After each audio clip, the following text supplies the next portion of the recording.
Hey there dearies, welcome to another Friday with me.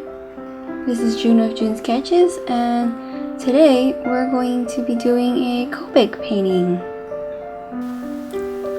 So I mentioned Copic markers last video, and so decided to show you one that I did very recently, which was actually this past Sunday. I'll just quickly mention that I edited out most of the sketching part because it's a pretty long process that I went through and I just didn't want it to take over the whole video. Anyway, this piece was done at the request of my mom. I owed her a painting from a long time ago and was finally getting to it now. Her request was for a rosa piece, which is a type of rose with a yellow to pink gradients, and what she wanted was a bouquet of the flowers.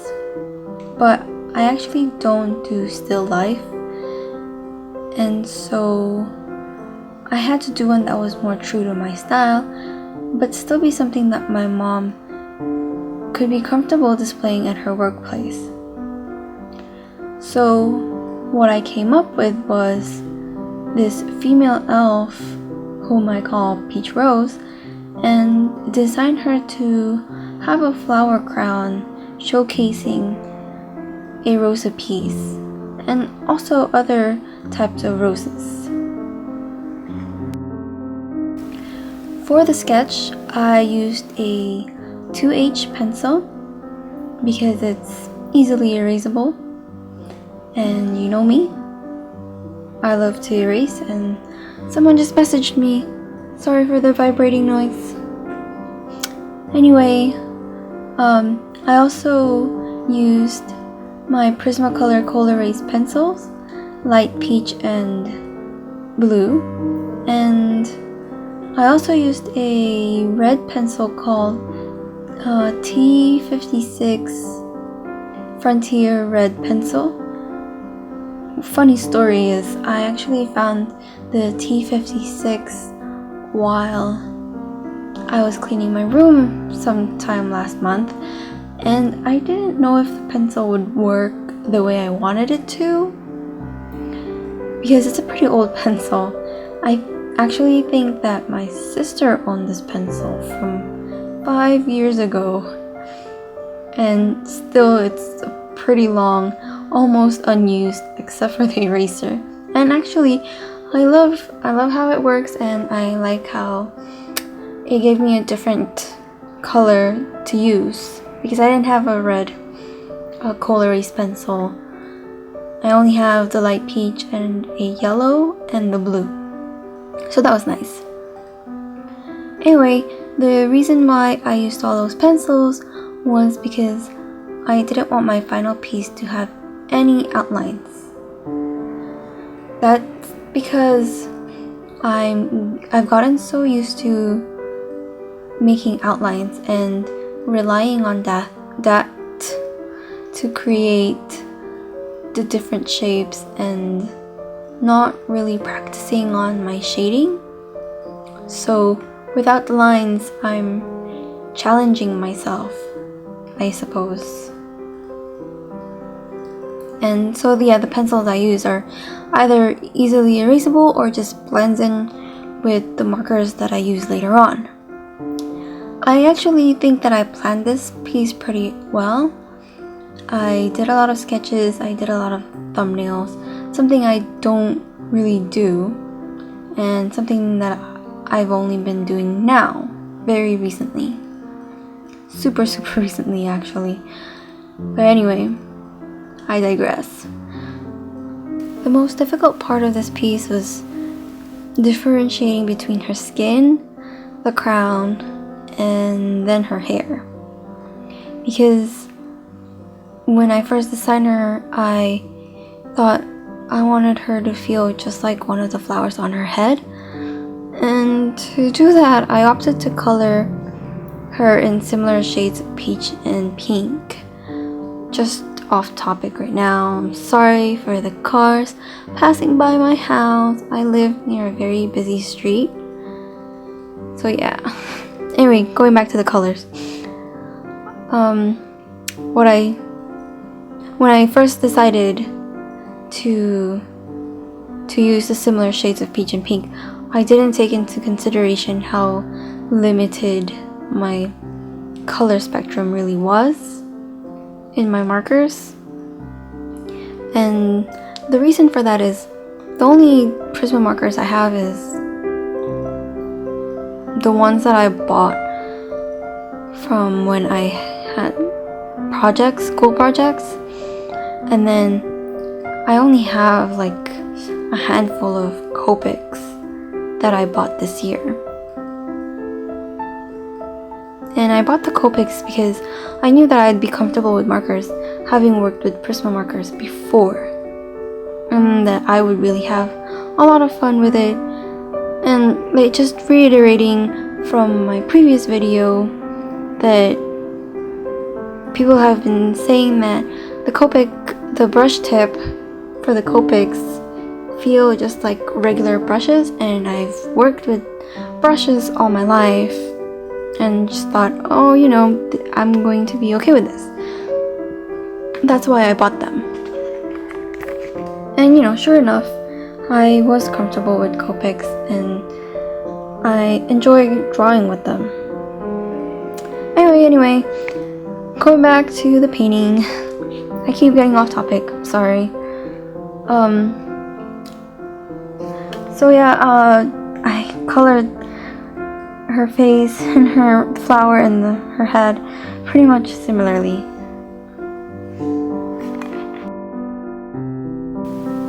The way I color her hair is actually something that I've only recently incorporated in my style. The reason is I only learned this a couple months back, or I don't actually know when the video came out, but I learned the technique from a YouTuber that I follow. Her name is Tori. She or Juicy Ink, whichever one you know her from, or if you don't even know her, you should go check it out because she has a lot of tutorials and really helpful techniques, and she's just a very bubbly, kind person, and I think you would really love her.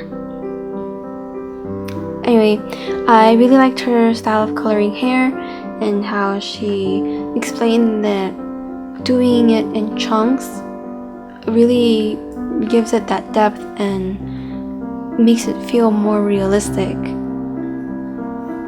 rather than being flat and one-dimensional. And I really wanted to add that to my style because I just loved how her pieces turn out, and I wanted to see how it would be for my style. So yeah, that's how I do my hair nowadays. Anyway, I'll just take this time to tell you that you know, if the videos aren't enough for you, you can always follow me on my Instagram. There I post sketches and final work more often. I try to do it daily, but sometimes like video editing will take more of my time during certain days. I also post things that I drew way back, like in my high school years.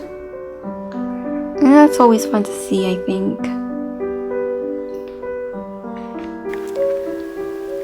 I still definitely need improvement in how I color faces.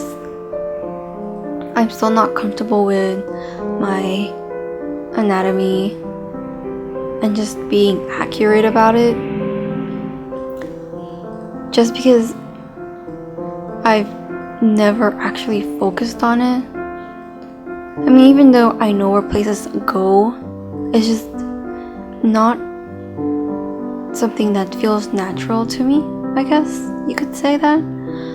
So that's one of the things I really want to practice on, is the face. And then later on,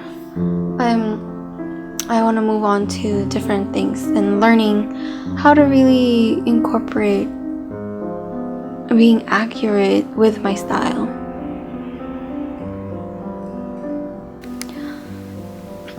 I do apologize for my head popping in and out.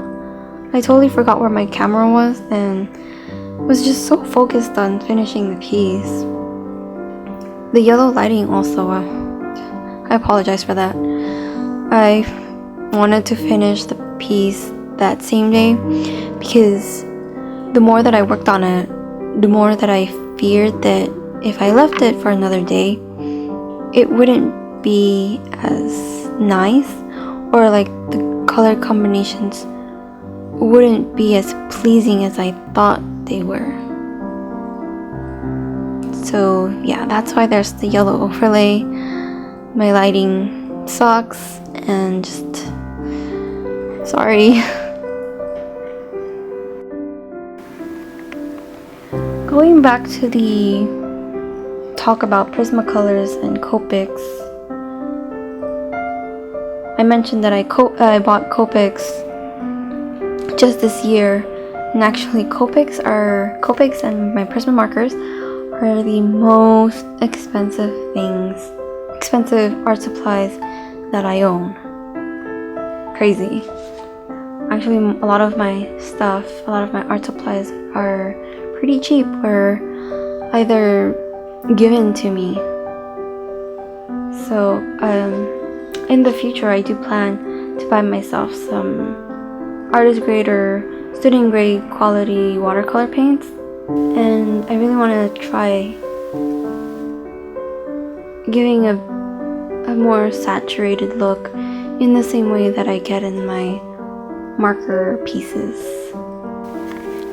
Also, I'd like to add that cheap art supplies are really good for practicing because they're cheap and you burn through them without regret, and it's a lot more accessible to you. And so cheap art supplies, they let you practice and get better at what you do, and I really love that about it. But I do wish I have better quality ones so that I can be a little bit more professional with my stuff and actually be able to sell my original watercolor paintings. I'm just going through my rituals of color pencil shading and adding hair strands to create a more realistic look. Again, learn from Juicy Ink. And also I use my Jelly Roll pen to add back some highlights that I think the piece needed. Overall, I quite liked how it turned out. I'm happy with it.